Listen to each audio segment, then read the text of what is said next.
História, página 19. Alfabetos antigos. No decorrer do tempo, os sistemas de escrita utilizados por diferentes povos passaram por transformações. Os fenícios, que viviam na região onde é o Líbano na atualidade, um país do continente asiático, tinham o comércio como principal atividade econômica. Para facilitar a comunicação com outros povos com os quais comercializavam, os fenícios desenvolveram um alfabeto com 22 consoantes. O alfabeto fenício ficou conhecido por outros povos, que passaram a utilizá-lo. Depois, os gregos incluíram vogais e formaram um dos alfabetos que é usado atualmente. Nessa imagem temos os alfabetos latino, fenício e grego. Página 20. Dos monges copistas à imprensa. Há aproximadamente 1000 anos na Europa, alguns monges se especializavam em fazer cópias manuscritas de livros e documentos. Esses monges eram conhecidos como copistas.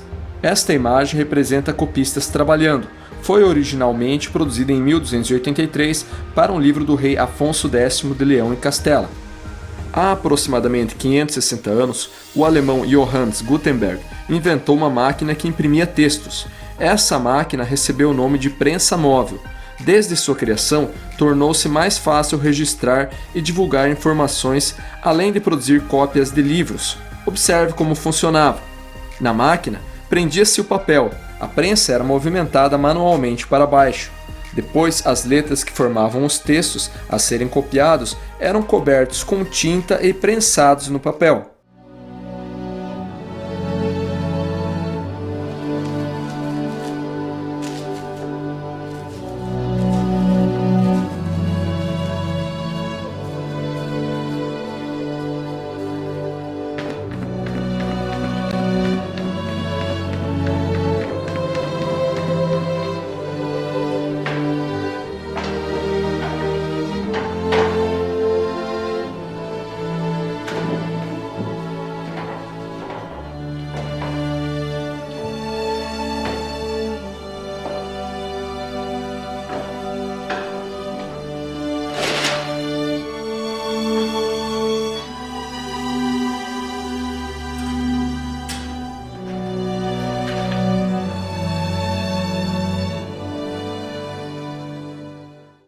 Atualmente é possível registrar e ler informações em diferentes meios de comunicação, revistas, jornais, livros impressos ou arquivos digitais, computadores, tablets, celulares, entre outros.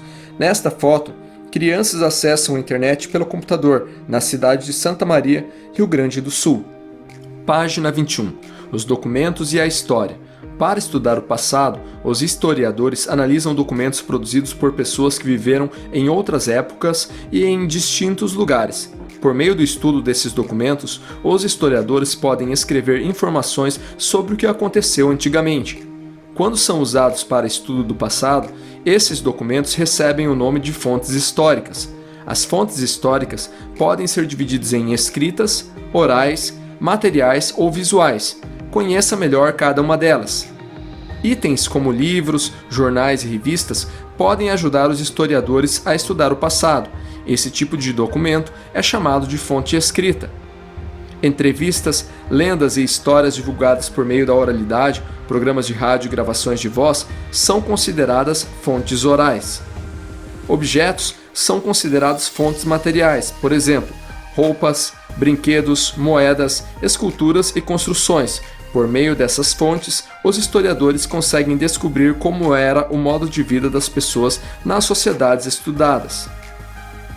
Fotografias, filmes e pinturas podem ser consideradas fontes históricas. Esse tipo de documento é chamado de fonte visual. Página 22. Atividades.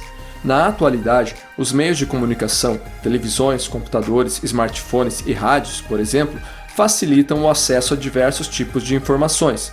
Dessa maneira, é possível conversar sobre temas importantes e conhecer diferentes opiniões a respeito de um mesmo assunto. Com base nessas questões, faça o que se pede a seguir. Exercício 1. Use recortes de jornais e revistas para representar uma situação em que a tecnologia facilita alguma atividade do seu cotidiano. Colhe as imagens neste quadro. Caso você não tenha jornais ou revistas em casa, pode desenhar. Não é necessário fazer o exercício 2. Exercício 3. Leia esta ilustração que representa algumas linguagens em forma de ícones. Perceba que cada um desses ícones representa alguma coisa. Página 23. Qual linguagem foi utilizada para indicar os recursos disponíveis em um aparelho com tecnologia digital? Exercício 4. Converse com colegas, professor e familiares sobre o tempo que as pessoas dedicam diariamente ao uso de televisão, computador, celular, entre outros meios de comunicação digitais. Depois, responda a esta questão: é saudável usar por muito tempo esses aparelhos? A atividade pede para fazer a resposta no caderno, mas se couber pode fazer na apostila. É importante ressaltar que tudo que é demais faz mal. O uso de televisão, computador, celular em excesso pode causar problemas de saúde. Exercício 5.